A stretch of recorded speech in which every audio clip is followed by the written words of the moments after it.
Erev Tov Rabotai, we're continuing with our Mishna Yomi Masechet Peah. We're up to Perek Hey, Mishnah Hey. We learned previously that the Matanot La'anim, the presents that are given over to the poor people, like Leket, Shicha, Peah, they are all exempt from Tumot Masrot. The Levi does not have to separate any tithes, he could eat it straight. The Mishnah here is going to teach how far this exemption goes. Hamachalef imanim b'shelo patur b'shel anim chayav. If a farmer exchanges his ordinary produce, which is chayav in Tumat Masrot, with poor people's produce, the leket, shicha, and peah they collect, which is exempt from Tumat Masrot, b'shelo patur, now the farmer is exempt from separating Tumat Masrot from the produce that he took from the ani, that's now his, the leket, shicha, and peah that's now his, because these portions that belong to the poor that were exempt, stay exempt even when they go over to a rich person. B'shel aniyim chayav. However, the farmer now is obligated to separate Tumot Masrot from the produce that he's going to give to the poor man. Because since his ordinary produce became obligated to Tumot Masrot, it stays obligated even if it goes into the reshut, into the possession of the poor man. And since the farmer is receiving produce that is exempt, he must also give the poor man produce that is also exempt in order for there to be a fair trade. The Mishnah now introduces to us a very interesting halakha, and I wanted to read it to you in the bi'ur. Asur le'ani litol matanot misadeh shelo. Although a poor person is entitled to the gifts that belong to poor people, like leket, shicha, and peah, he cannot take it from his own field. We learned this out from the Torah. It says in Sefer Vayikra, Perek Yutet Pasuk Yud, Uperet karmecha lo telaket le'ani v'lager ta'azov otam. It says don't collect, you must leave it for the poor and the convert. So the Chachamim say, from the fact that the word lo telaket, don't collect, is next to le'ani, for the poor, Chachamim learn out, even if you are poor, you're not allowed to take from your own field, even though you're allowed to take from other people's fields. Since you're poor, you cannot take from your own field. It has to be given to other poor people. And just like this applies to leket, it applies to all the other matanot la'anim. You cannot take it from your own field, but you can take it from the other people's field. The leket, shicha, and peah. Now the Mishnah says, it discusses an interesting application to this halakha. Shnayim shekiblu et hasadeh ba'arisut. Now, if two people, poor people, rented a field as sharecroppers, which the Mefarshim explain in Aris, a sharecropper, it's a type of deal where a person rents a field and pays for it by giving the owner a percentage of what the field produces, depending on the agreement they have. So for example, the poor man goes to a regular man goes to a person and he says, I want to work the produce of your field, you get 80% as the rent and I'll keep 20% for myself or whatever it is. In the Mishnah's case, we have two poor people that jointly rented a field as sharecroppers. If two poor people rented a field as sharecroppers, neither of them, the Mishnah says, may keep the gifts to the poor from his share of the produce. Why? Because since he's considered the owner of the field, he cannot take the portions for himself. However, this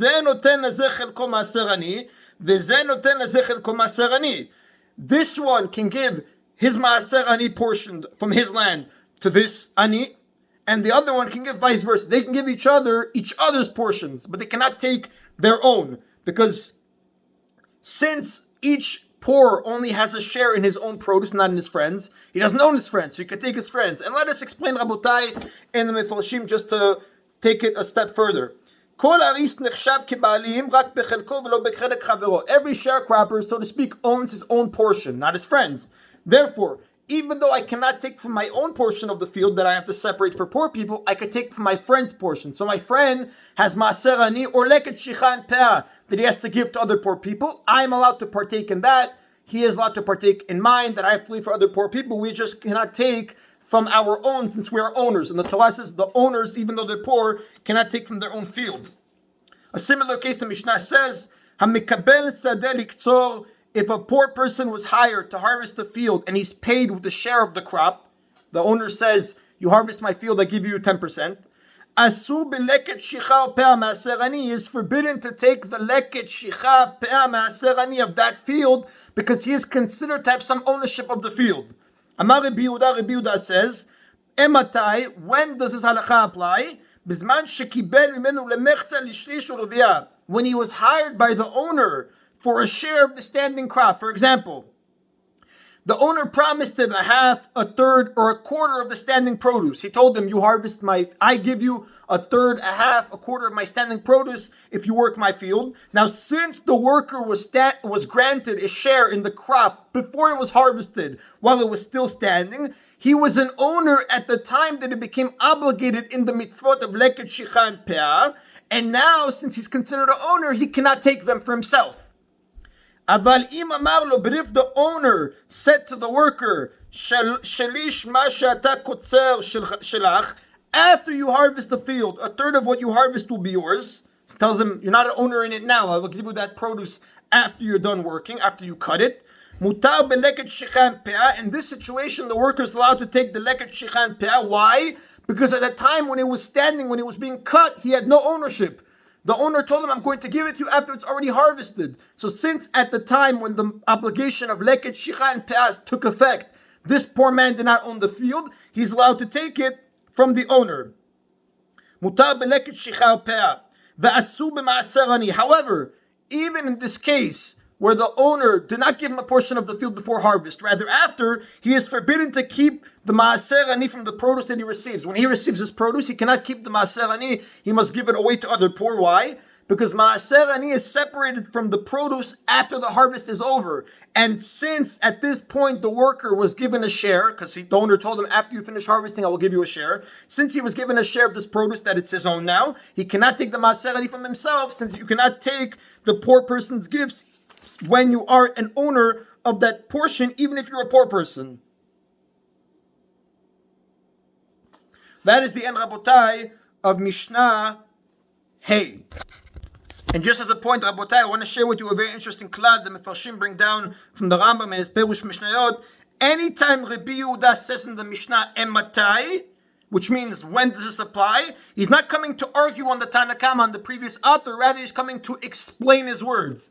So in our Mishnah here, when the Tanna Kama says that if you're hired to harvest the field and you're paid with a share of the crop, you can't keep the portions, Rabbi Yehuda is explaining what the Tanna Kama meant is when you own part of the field before it's harvested, etc. Like we explained it, I just wanted to share with you that klal.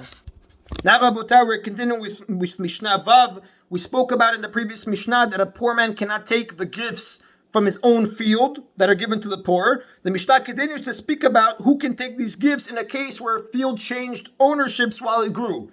If someone plants a crop, but he sells the field before it is harvested, he sells it while it's standing crop, and the buyer then harvests the crop, only the person who owns the field when the crops are harvested is forbidden to take leket, shicha, and peah. Because again, Rabotai, the whole mitzvah of leket, shicha, peah comes when it's harvested. Whoever owns it at the harvesting point is the one that's considered the owner of the field. So the seller, since he sold it before it's harvested, he no longer is considered owner of the field. Thus the Mishnah says, "Hamocher mutar v'lokeach asur." The seller is allowed to take these portions if he is poor because he wasn't an owner, whereas the buyer, if he's poor, he cannot take these portions because again, he bought it and then harvested it.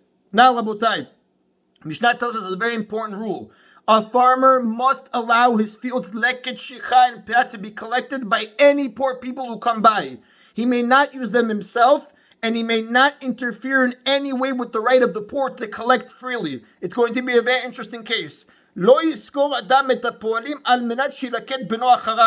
A person may not hire a worker to harvest his field on condition that his own son, the worker's son who is poor, be allowed to follow him and collect the leket that falls. So I have a deal, I go to a person and I say, Reuven, I'm going to work your field, harvest it on condition, or the owner tells me, Shimon, you're going to harvest my field, and on condition, I'm not going to allow your son to walk after you and collect the leket, shicha, and peah that falls.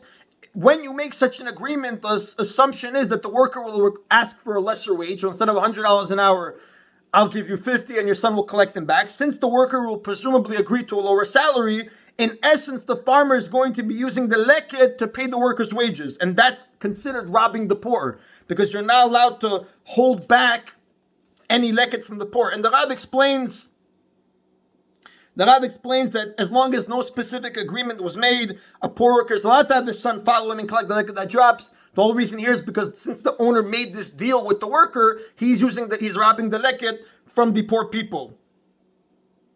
It says through the son collecting in the back, the owner is charging less. It comes out he's paying the worker with aniim's leket. If someone does not let the poor collect the gifts to the poor from his field, he prevents them. That's obvious, it's considered robbing. But even if the Mishnah refers to, the Mefarshim explain, the Kol HaRamaz, that the Mefarshim explain, even a farmer who allows the poor to collect, but he makes it difficult for them. He doesn't give them the specific collection times, like we said earlier. He doesn't tell them what times, or he rushes them. He doesn't let them collect at their own pace. The Mishnah says, or he allows one poor person to collect, but he doesn't allow another poor person to collect. Or he helps one of them, but he doesn't help the other. He is considered robbing the poor.